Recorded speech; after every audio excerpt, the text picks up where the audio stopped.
Hello friends, आपका स्वागत है हमारी फैमिली में जिसका नाम है commerce and art study point. आज मैं आपके लिए एसओएल के ईवीएस असाइनमेंट के क्वेश्चन 4 की डीपली एक्सप्लेन वीडियो लाया हूँ। अगर आपने क्वेश्चन 3 की डीपली एक्सप्लेन वीडियो नहीं देखी है तो आप पहले उसे जाकर देख लें, आपको डिस्क्रिप्शन में लिंक मिल जाएगा। दोस्तों, असाइनमेंट को समझते वक्त आप अपना असाइनमेंट अपने पास ही रखना, क्योंकि मैं उसी असाइनमेंट में से इसे समझाने वाला हूँ। अगर आपके पास नहीं भी है तो आप इसे ध्यान से देखना, आपको समझ में आ जाएगा। दोस्तों, ये असाइनमेंट मैं इसलिए आपको समझा रहा हूँ कि अगर बाद में आपको इसका वाइवा भी अगर देना पड़ा तो आप इसे ईज़िली दे सकें। तो फिर चलिए दोस्तों, टॉपिक को शुरू करते हैं। ये कह रहा है जैव विविधता के संरक्षण क्या है। जैव विविधता संरक्षण के लिए इन सीटू और एक्स सीटू संरक्षण रणनीतियों के बारे में बताइए। मैं इस क्वेश्चन को 2 भाग में डिवाइड करूँगा। पहला पार्ट होगा हमारा जैव विविधता के संरक्षण क्या है, और दूसरा पार्ट होगा जैव विविधता संरक्षण के लिए इन सीटू और एक्स सीटू संरक्षण रणनीतियों को बताइए। पहले हम आते हैं अपने क्वेश्चन के फर्स्ट पार्ट पर, जो था जैव विविधता क्या है। इसमें लिखा है सामान्य रूप से पृथ्वी पर विभिन्न प्रजातियों के प्रकारों को जैव विविधता कहा जाता है। जैव विविधता किसी पारिस्थितिकी तंत्र, वायोम अथवा तथा पूरे ग्रह में जीवन के रूपों की विभिन्नता का परिणाम है। इसका कहने का मतलब दोस्तों ये है कि यहाँ पर जो विभिन्न प्रकार के जीव जंतु पाए जाते हैं उन्हें ही जैव विविधता कहते हैं। उनका अलग अलग स्वरूप, उनका एक जैसा ना दिखना ही जैव विविधता होता है। और नेक्स्ट है जैव विविधता संरक्षण क्या है। दोस्तों, संरक्षण का मतलब यहाँ पर बचाने से है। जैव विविधता संरक्षण से अभिप्राय जीव जंतु, वनस्पति, पेड़ पौधे जिनका प्रयोग मानव अधिक कर रहे हैं, या जो पेड़ पौधे जीव जंतु खत्म होने की कगार पर हैं, उनका संरक्षण करने से है। यानी दोस्तों, जिनका प्रयोग या तो मानव बहुत ज़्यादा अधिक कर रहे हैं, या जो बिल्कुल ख़त्म होने की कगार पर हैं, उन जीव जंतु और पेड़ पौधों को बचाना ही जैव विविधता संरक्षण कहलाता है। अब हम आते हैं अपने क्वेश्चन के मेन पॉइंट पे, जो था जैव विविधता संरक्षण के इन सीटू और एक्स सीटू के संरक्षण के बारे में बताना है। इसमें है जैव विविधता संरक्षण को 2 विधियों में बांटा गया है। जो पहला होता है यथास्थल संरक्षण, जो है इन सीटू, और दूसरा है वही स्थल संरक्षण, जो है एक्स सीटू। इसे हम दोस्तों डीपली जानेंगे। पहले हम जानेंगे दोस्तों इन सीटू के बारे में। इन सीटू का हिंदी में अर्थ होता है यथास्थल संरक्षण। यथास्थल संरक्षण के अंतर्गत पौधे, जानवरों का संरक्षण उनके स्थानीय अथवा मानव निर्मित पारितंत्रों में किया जाता है। यह एक प्रक्रिया है जिसमें विलुप्त पौधों या जानवरों को उनके प्राकृतिक स्थल पर संरक्षित किया जाता है। इसके प्रकार निम्न हैं। पहला है राष्ट्रीय उद्यान, दूसरा है अभयारण्य, और तीसरा है जैवमंडल। दोस्तों, यथास्थल संरक्षण का सीधा सीधा मतलब ये है कि यहाँ पर पौधों और जानवरों का संरक्षण वहाँ पर किया जाता है जहाँ पर ये जन्म लेते हैं। जैसे कि आपने साउथ अफ्रीका की जंगल सफारी के बारे में सुना होगा। यहाँ पर बहुत बड़े एरिए में ये फैला हुआ है, इसमें ही जानवर रहते हैं। जैसे कि आपने भारत में बहुत सारे जंगलों के बारे में सुना होगा जो उड़ीसा की तरफ हैं। अब हम पहले समझेंगे राष्ट्रीय उद्यान के बारे में। राष्ट्रीय उद्यान वह क्षेत्र होते हैं जो वन्य प्राणियों के संरक्षण के लिए कठोरता से संरक्षित होते हैं। तथा चराई का मतलब दोस्तों यहाँ पर भेड़ बकरी चराने से है। स्वामित्व का मतलब यहाँ पर मालिकाना हक है। तथा वानिकी जैसी गतिविधियों की मनाही होती है। इन राष्ट्रीय उद्यानों की सीमाएं पूर्ण रूप से अंकित और प्रबंधित होती हैं। प्रबंधित का मतलब होता है दोस्तों पूरी प्रबंधित होती हैं। इसमें ना कोई आ सकता है, ना कोई इसमें से बाहर जा सकता है। इनका क्षेत्र 100 वर्ग मील से 500 वर्ग मील तक होता है। राष्ट्रीय उद्यान में सामान्यतः एक ही प्रकार के पौधों की प्रजातियों या वन्य प्राणी की प्रजातियों को संरक्षित किया जाता है। दोस्तों, राष्ट्रीय उद्यान का सीधा सीधा मतलब ये है कि ये दोस्तों बहुत कठोरता से कार्य करते हैं। ना तो इस एरिया के अंदर कोई आ सकता है, ना ही इस एरिया से कोई बाहर जा सकता है। और दोस्तों, इसमें प्राय एक ही तरीके के वन्य जीव, प्राणी या वनस्पति का संरक्षण किया जाता है। दोस्तों ये कुछ भारत के राष्ट्रीय उद्यान दे रखे हैं, जिसमें से कि पहला है कान्हा राष्ट्रीय उद्यान। कान्हा राष्ट्रीय उद्यान की स्थापना दोस्तों 1955 में हुई थी, और दोस्तों इसके बारे में आप डीपली पढ़ सकते हैं। दूसरा है बृहत हिमालय राष्ट्रीय उद्यान। इसकी स्थापना 1984 में की गई। यह कुल 1171 वर्ग किलोमीटर में फैला है तथा हिमाचल प्रदेश में स्थित है, और इसके बारे में भी दोस्तों आप इसमें नीचे पढ़ सकते हैं।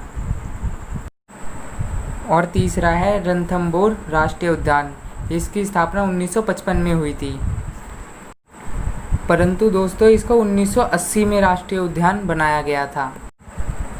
अब हम दोस्तों इन सीटों के संरक्षण के नेक्स्ट पार्ट पर आते हैं, जो है वन्यजीव अभयारण्य।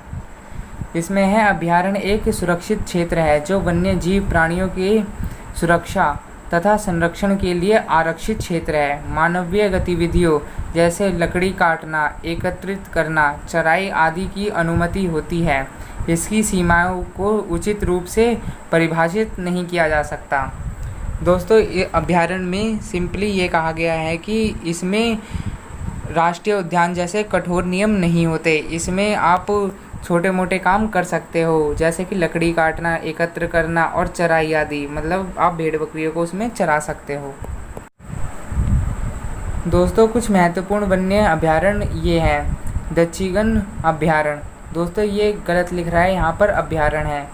इसकी स्थापना 1981 में जम्मू कश्मीर में हुई थी। यह 141 वर्ग किलोमीटर में फैला है। और दोस्तों इसके बारे में आप नीचे थोड़ा बहुत पढ़ सकते हो। दोस्तों नेक्स्ट है सरिस्का वन्यजीव अभयारण्य। इसकी स्थापना 1955 में राजस्थान में हुई। यह 866 वर्ग मील में फैला है, जो शुष्क पर्यावरण, पर्वतीय वन, चट्टानों, पर्वत की चोटियों आदि से घिरा है। यह वानर, जंगली बिल्ली, 4 सींग वाला हिरन आदि के लिए मशहूर है। यहाँ पर दोस्तों ये सारे जानवर पाए जाते हैं। अगला है डेजर्ट नेशनल पार्क। इसकी स्थापना 1992 में की गई, जो 3162 वर्ग किलोमीटर में फैला है। यह थार रेगिस्तान के पारितंत्र का एक उदाहरण है, और दोस्तों आप इसके बारे में थोड़ा बहुत पढ़ सकते हैं। अब है दोस्तों इन सीटू का तीसरा संरक्षित क्षेत्र, जो है जैवमंडल संरक्षित क्षेत्र। जैवमंडल संरक्षित क्षेत्र वह क्षेत्र होते हैं जो प्राकृतिक और सांस्कृतिक क्षेत्र होते हैं, जो बड़े क्षेत्र में फैला होता है। इस प्रकार के संरक्षित क्षेत्र सामान्यतः कई प्रकार के पारितंत्रों का सहयोग हो सकता है। जैवमंडल संरक्षित क्षेत्र बड़े क्षेत्र तथा तटीय पारितंत्र होते हैं, जो जैव विविधता के लिए संवर्धन करते हैं। संवर्धन का मतलब सहयोग से है। अब हम आते हैं दोस्तों इन सीटू के प्रमुख कार्य क्या होते हैं। दोस्तों इसमें पहले इनका प्रमुख कार्य होता है, इनके द्वारा पर्यावरणीय क्षेत्र, पारितंत्र, प्रजाति आदि को संरक्षित करना होता है। दूसरा होता है इनका कार्य, इनके द्वारा अनुसंधान, शिक्षा, मॉनिटरिंग और सूचना संबंधी समस्याएं आदि के लिए सहयोग देना होता है। और तीसरा होता है इन संरक्षित क्षेत्रों के द्वारा आर्थिक और मानव विकास की समृद्धि करते हैं, जो सामाजिक, सांस्कृतिक और आर्थिक रूप से संपोषित हो। यह जीव जंतु, पौधे आदि को प्राकृतिक आवास में रखते हैं, जहां कोई मानवीय हस्तक्षेप नहीं होता। अब हम आते हैं दोस्तों एक्स-सीटू संरक्षण पर। एक्स-सीटू संरक्षण को हिंदी में बहिस्थल संरक्षण कहा जाता है। प्रजातियों के आवास स्थल से बाहरी क्षेत्र में उनका संरक्षण करना बहिस्थल संरक्षण कहा जाता है। इनके लिए वनस्पति उद्यान, चिड़ियाघर, उत्तक संवर्धन, परागबीज बनाए गए हैं। दोस्तों जब जीव जंतु, पेड़ पौधों का संरक्षण ऐसी जगह पर करा जाए जहाँ पर वो पैदा ना हुए हों, उन्हें कहीं और से वहाँ पर लाया गया हो और जो मानव द्वारा निर्मित हों, वहाँ पर उनका संरक्षण करा जाए, उन्हें ही एक्स-सीटू यानी बहिस्थल संरक्षण कहा जाता है। जैसे कि दोस्तों चिड़ियाघर, जीवाणु बैंक आदि। दोस्तों एक्स-सीटू संरक्षण के कुछ उदाहरण हैं, जिसमें कि पहला है बीज वंशाणु बैंक। इस विधि में बीजों को ठंडी जगह पर नियंत्रण तापमान और आर्द्रता में रखा जाता है। यह जीवाणु प्लाज्मा को संग्रहित करने का आसान तरीका है। दूसरा है जीवाणु बैंक। इसमें प्रजातियों के जीन्स को सामान्य स्थिति में वृद्धि का अवसर दिया जाता है। जिन बैंक ठंडे संग्रहण हैं। तीसरा है उत्तक संवर्धन बैंक। पौधों की जड़ों आदि उत्तकों को यहाँ रखा जाता है। दोस्तों चौथा और सबसे इम्पोर्टेंट है चिड़ियाघर। यह विशेष जानवरों को संरक्षित किया जाता है। भारत में पहला चिड़ियाघर 1800 में खुला था। भारत में अनेक चिड़ियाघर हैं, जैसे पहला है राष्ट्रीय चिड़ियाघर नई दिल्ली, और दोस्तों बाकी के आप पढ़ लेना। अब आते हैं दोस्तों XC2 यानी बहिस्थल संरक्षण के लाभ पर। दोस्तों इसके बहुत सारे लाभ होते हैं, जिसमें से कि 3 ये हैं। पहला है इस विधि में से नई प्रजातियों के पौधों और जानवरों को विकसित किया जा सकता है। उन प्रजातियों का प्रजनन होता है जो विलुप्त या खतरे में होते हैं।